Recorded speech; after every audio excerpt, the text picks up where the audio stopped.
Hello, people of YouTube land, those that follow Ted and I on Twitch, those that are part of the Cringe Crew Community Gaming Discord, and those that are listening to this on Spotify or whatever place that we put this on. I am Traductus. And I'm Ted. And this is the Cringe Crew Gaming Movie Review Podcast. And we are, taking a director's filmography, and we review the movies. Ted goes into the plot, and then we do likes and dislikes, and then we rank the movies. And of course, me giving background information beforehand. We are on Tarantino, and we're almost finished with Tarantino. Thank fucking God. 2 more movies after this one. This is Django Unchained, and after, me not being that scuffed, I just got fucking scuffed because I didn't have the fucking Wikipedia article up. Because I'm a hack. Because he was too busy getting angry in the pregame. Not over this movie. Spoiler alert, yes, we did a back-to-back thing, so I was going to do the illusion on that by putting on my fucking baseball jersey for the next one, but no, you got to... Anyway. See, rage in the pregame. Here we are. Yeah. So Django Unchained, a 2012 American revisionist Western, or what Tarantino calls a Southern, because takes place in the South. This was obviously directed by Tarantino, being the second to last movie from the that he had distributed from the Weinstein Company. This was released in December 11, 2012 at the Ziegfeld Theater, and December 25th, 2012 in the rest of the United States. Had a budget of $100 million and had a box office return of $426 million.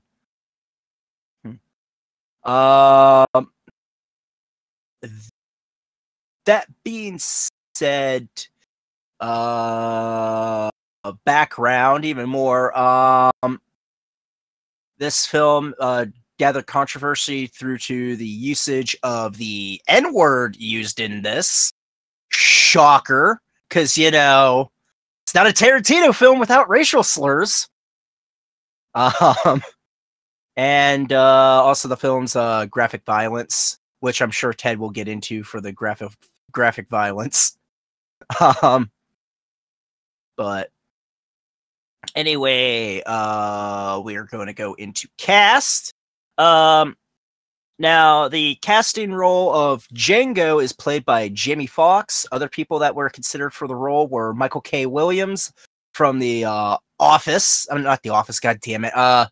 The Wire. What the fuck did I think of The Office? Jesus Christ.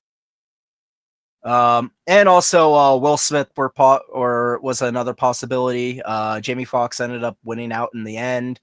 Although Tyrese Gibson of Fast and Furious fame auditioned for the character and sent in a tape. Now,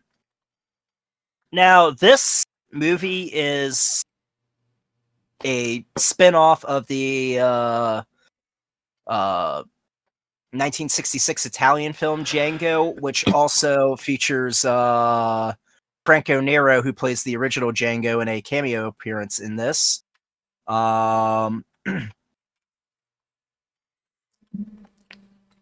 Also for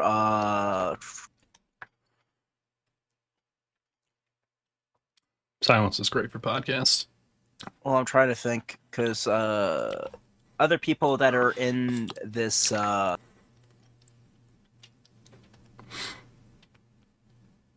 movie are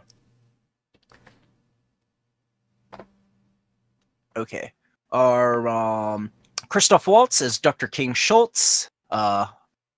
Christoph Waltz is actually a good guy in this one, as opposed to the previous one. We have Leonardo DiCaprio as Monsieur Calvin J. Candy, the I'd say main villain, or one out of 2 main villains. Take it or leave it. He's a villain. All right. Kerry Washington as Broomhilda von Schaft, Django's wife.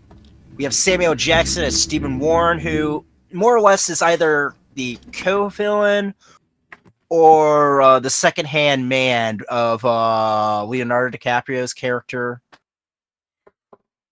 We have Walton Goggins as Billy Crash, basically a lackey. Dennis Christopher as Leonid Leo Mogai, who is DiCaprio's lawyer. Then we have James Remar with 2 different roles as Butch Pooch and Ace Speck. People that don't know who James Remar is, he's known for playing Ajax in The Warriors. And he's also on a couple other things, but that's the main thing that I know him from. His character, actually both characters, had different castings, including that of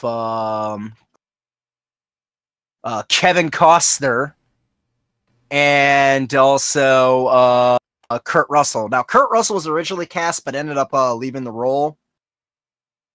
And oh, never mind. That's a different. What the hell? Why do they have 2 different? Sorry, I just found out that How to read? there was a character that was written out, but has the same name as like one of James Remar characters. So basically, Kurt Russell's character got merged into Walton Goggins' character Billy Crash. Jesus fucking Christ, get your shit together. Jonah Hill makes a cameo appearance in this. Sacha Baron Cohen was offered a role in the movie, but declined to appear in Les Miserables. And Joseph Gordon-Levitt was also supposed to be in the movie, but however, he had a prior commitment for that was due to him directing the movie Don John. Also, probably when it comes to like filming, probably like the most famous story about filming during this was a scene where DiCaprio strikes his hand on the table and raises his voice because, you know, it's DiCaprio. It's not a DiCaprio movie without him screaming angrily. While he's doing that to get people's attention, he breaks a glass on the table and cuts his hand, and then without missing the beat, just continues to act like, you know, like his hand, like nothing's wrong with his hand, and Tarantino kept it in the movie because he thought like that was the coolest shit ever. And I guess that will go into plot. Sure. So a light bounty hunter tries to not necessarily free Django, but utilize him, I guess, to execute a bounty. They go on a bounty hunt together. They partner up, and then they go to save Django's wife from a slave owner, who is Leo DiCaprio. Chaos ensues. That's the plot. Easy enough. Yeah. All right. So what should we go first? Like likes or dislikes? Up to you. I don't care. I got very few dislikes, to be honest. Okay. First dislike.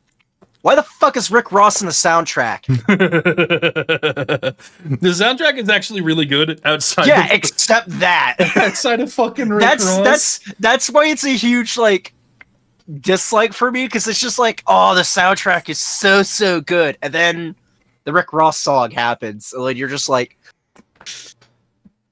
it doesn't take away from the movie, but you're just like, why? It is pretty jarring, but it is funny as hell. Go ahead. The other dislike I kind of have with this is shit. Now I fucking drew. Tarantino writing himself in the fucking movie again as a slave driver. And he also says his Tarantino has to be the one that gets blown up. But that being said, it's a cool scene, but like, why? Why cast yourself in that? 'Cause he's Tarantino. Yeah, it's just a couple things like that. There's also one scene that's kind of has like an unnecessary feet thing. Thank God that we haven't seen feet throughout the entire thing. But other than that, I really don't have like a lot of dislikes because like overall, like even like where there's certain Tarantino-isms with it, they don't really take away from the film a whole lot like they did with like some previous movies. I got a couple. They both come in a pretty short moment. So when DiCaprio's sister Laura dies, the physics are so fucked, dude. I'm turning Stallman down because he's shouting. Yeah, no. So we rewound it as we were watching the movie, like at least 4 times. I don't know how well my camera is going to convey this, but there's a shot from up here that comes down this way, like towards my microphone, in a doorway. Instead of like by Laura Caluet. Yeah, it's fine. Instead of her body like ragdolling this way or cartoonishly blowing up like some of the other deaths, she flies this way and just gets fucking yanked out of fucking vision. It is the dumbest looking shit ever, right? This movie uses a lot of like cartoonish style over the top violence. Like, you know, an 1800s pistol shooting somebody in the head isn't going to make half their fucking body explode into a bloody ball of pulp, right? But it's nice to see. I was gonna say, but it's cartoonish and it happens consistently through the movie, so you tend to be able to ignore it, right? That one you can't. They didn't make her fucking blow up into a ball of pulp. They just literally like dragged the shepherd's hook around their gut, fucking pulled, dude. It was fucked. Yeah, I mean, to be honest, like for how that was, like for as much of us like rewinding that, I was actually looking to see if he actually did put a shepherd's hook in there. It had to be fishing line or something because they 100% yanked the fuck out of that bitch, dude. The other thing is that this movie is just Kill Bill. It's a Western Kill Bill. And not to say that that's inherently a bad thing, but that's actually a positive for me because I think we'll get into that. I think that there's some weird elements to it, right? Like, I think most of this movie is you can kind of suspend disbelief for a hero in certain moments in time, right? But when what's his name fucking gets into the shootout, right? Like right after the guy who frees him, right? I can't think of Jamie Foxx. When Jamie Foxx gets into that shootout in the mansion, dude, It's just like, man, it's fucking unbelievably fucking corny. It's hard to get past. It's hard to overlook it as just regular ass heroism. Like, for it being Kill Bill and recycling the same plot but with slavery because Tarantino needs another excuse to be racist. Like I think that there are points where, like, because the whole movie isn't a cartoon or a caricature, like, I think that there are certain scenes where it becomes abundantly clear that, like, boy, this is fucking lazy. I don't think that making a movie like Kill Bill is inherently a bad thing, but the moments where it becomes, oh, this is just shot for shot Kill Bill with guns, versus, like, it's a Western that was a believable movie, it's a little jarring. Yeah, especially since, like, a lot of the movie up until that point does take itself pretty serious. I mean, like, there are campy moments in it, but, like, it doesn't go full camp until the end, which I kind of appreciate it for that, because it does make for a very entertaining movie, but I can get why that's pretty jarring. Yeah. If that makes sense. It sits differently than the rest of the movie. It's like, you know, we've taken ourselves seriously for 2 hours, so what if for the next 45 minutes we just fuck around? And it feels bad. When you go to Kill Bill, it's too much. Yeah. That being said, with this movie basically being Kill Bill, I think it definitely tells a story like Kill Bill, but, like, condenses it to, like, you know, a one movie. And also the way that it condenses it, you have, like, you know, Django's origin to this point with Christoph Waltz, you know, teaching him the trade of a bounty hunter. And then when it comes time to like when shit, hits the fan and Django has to go back and rescue his wife again, it definitely, bookends really well and transitions really well. While in Kill Bill, we've had gripes about like, tons of exposition that seems a little unnecessary, if that makes sense. I hear where you're coming from, and also overblown, like, villain speeches, which you don't really get in this. I could beg to differ, but I still think that like there's still a sense of like it's very equal, right? If you really want to boil it down, right, the scene where Tarantino dies and he shoots the stick of dynamite to free himself from being transported to a slave camp, right? Like, it's the exact same as when what's-her-face gets locked in the coffin and has to fight her way out of a seemingly impossible situation. Like, oh man, it's I don't know why, but to me that's a little bit less ridiculous than using the 1-inch punch. But no, I'm just saying that, like, in the grand scheme of things, right? It's like, boy, an impossible situation towards the end of the movie. Right. How is she ever going to get there to fight her target? How is he ever going to get there to save his wife? It's just lazy plot writing. That's my biggest shtick. Is like, all right, how do we make this Kill Bill movie that I liked a lot about shooting balls, racism, and do it again? Like, it's just lazy. That's my biggest thing. Is that you mentioned campiness, but I don't even think that's the heart of it, right? It's just laziness. That is to say, though, that like I do think this movie executed that plot better than Kill Bill did. And I also think that even in its cartoonishness, there was some like realism. I don't want to. Realism's the wrong word, but it's what I'm going to go with, right? So elements of realism, because Jamie Foxx counts his bullets. First off, they all count their fucking bullets, and every time they go to pull the trigger and it's another empty fucking click, I was the happiest motherfucker on earth.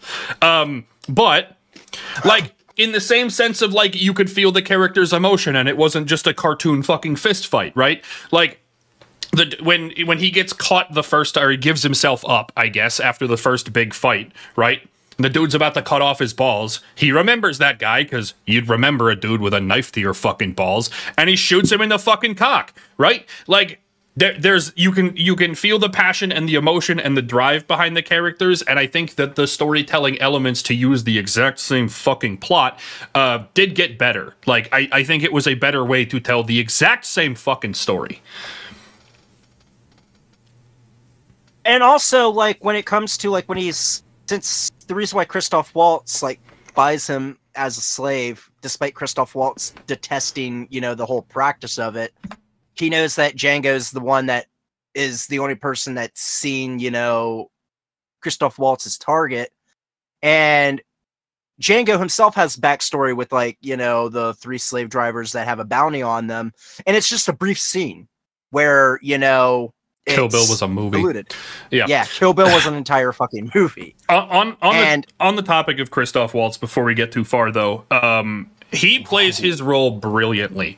He kind of almost steals the movie, to be honest. He's witty. He's confident. He definitely plays that, like, chaotic lawful kind of thing, like, really fucking well. He hits a groove in this fucking movie, and I don't know that there's a better casting. I think that Samuel L. Jackson is the perfect douchebag.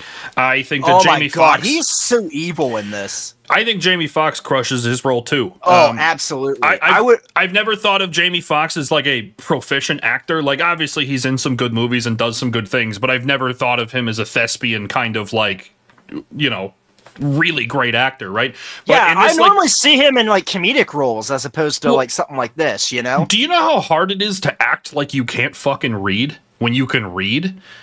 And he nails it multiple times. Like, he does a really fucking good job. I think the casting for this movie was pretty flawless. And as you were going through some of the other names there in the beginning, I was like, man, I'm really happy it wasn't fucking Will Smith. Like, I don't want this to be Bad Boys Kill Bill version. Like, fuck that shit. But no, that was good. I also, one of the other likes that I have, the cartoonishly fun effects were incredibly satisfying. Not in any sense of realism, but there was this, like, not that Tarantino is M. Night Shyamalan in terms of his twists, right? But, like, there's always that, like, seed of doubt. Is this person dead? Or where's this other thing? Or I know it's looming around the corner, right? Like, if we're going back to Kill Bill examples, the snake that you know is lost in the fucking trailer when they're going through the fight in Kill Bill 2, right? It's like, well, where's the snake? It's gonna get somebody. And even though it fucking doesn't, right? Like, the idea that, like, nah, their head exploded and they're a bloody pile on the floor, I have no doubt that that person is not going to pick up a gun as a deanimated corpse and fucking shoot somebody again for another fucking twist. Like, the cartoonishness actually kind of fits this movie, that it doesn't feel over the top, despite how fucking ridiculous it is. Yeah, I totally agree. And also with, like, the certain twists. I love, like, the twist with Samuel L. Jackson's character. Like, you think he's just, like, the head house slave.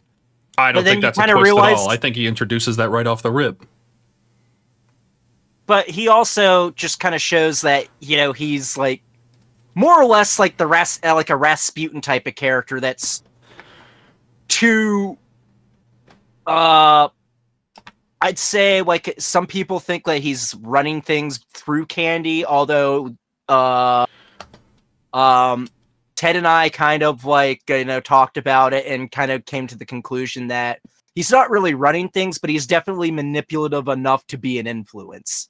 I'm just, like, he introduces it with, this other black guy isn't as good as me, he doesn't get to stay in the house, right? I don't think there's a twist. I don't think that's any... I think he's just a scumbag who hates his own race of people because he's been conditioned to. And I think that fucking Leo DiCaprio's soliloquy about, like, after he discovers what they're doing there, and, you know, like... I think that soliloquy and that speech right before he breaks the glass, I think, only further confirms that point, that he's going to be like, Samuel L. Jackson's character is going to be an extension of me because they're supposed to be subservient, right? Like, right. I don't know. But I also, like how they kind of allude to Samuel L. Jackson's character while, like, Jamie Foxx, he's supposed to pretend to be a slaver while they're trying to rescue his wife. And, like, he goes, well, a black slaver is, like, the lowest of low, and it's lower than the head house slave. And they kind of portray Samuel L. Jackson as both, you know? Yeah. And it kind of comes down to, like, I remember Samuel L. Jackson's comment says when he first read the script, he goes to Tarantino, he goes, "You're going to make me, like, the most hated black man in the entire world." And he goes, "I'm in." No, I don't think he's done himself many favors continuing to work with Tarantino, but I'm gonna leave that the fuck alone. Yeah. Which, by the way, we do make a mention that every time we see Samuel L. Jackson in these movies, it's like, oh, take a shot. Also, Leonardo DiCaprio is a weird choice, but he nails it. He does a good job because he's Leo DiCaprio. He's good at it, but I don't know that he felt like the right choice. Like, even while he's doing a successful job, he still feels off. And also, to Leo's credit, he had trouble actually saying the N-word. It actually took Samuel L. Jackson and Jamie Foxx to actually explain to him that it's like this shit happened back then. It's really ugly, and if you half-ass it, like, people aren't going to understand, like, how ugly all that was. And they basically had to pep talk him through it. So, like, as much as flack as we kind of give DiCaprio for, you know, age gaps between his spouses, at least, you know, DiCaprio's not a racist. Fair. Or at least he was, or that's just assuming that he wasn't trying to cover. You know?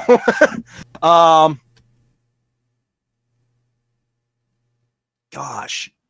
We mentioned the soundtrack. The soundtrack's amazing. Like, it's got that spaghetti western soundtrack, and there's also a couple of pop songs thrown in there. And I think what's really cool is that they actually did, like, a rendition of, like, a song that the guy that did the soundtrack for, like, the Dollars trilogy. So Good, the Bad, and the Ugly, A Few Dollars More, Fistful of Dollars, which I don't know why I stated them in like reverse order, but whatever. I think it's cool how they did like a redo rendition of that. Also, I love the fact that how we had that complaint about Jackie Brown, where it's like, you know, you have as like the white dude as like, you know, the good guy that saves the day at the end. You don't really have that. Like, granted, like, yes, he's integral to the plot. It doesn't happen without him, but like, he makes matters worse at the end. Just and the plot also continues beyond him, where like post the point of his sacrifice, like then Jamie Foxx gives himself up, and then Jamie Foxx still manages to find the way to save his own day. Like, right. It is better execution of that, for sure. Yeah.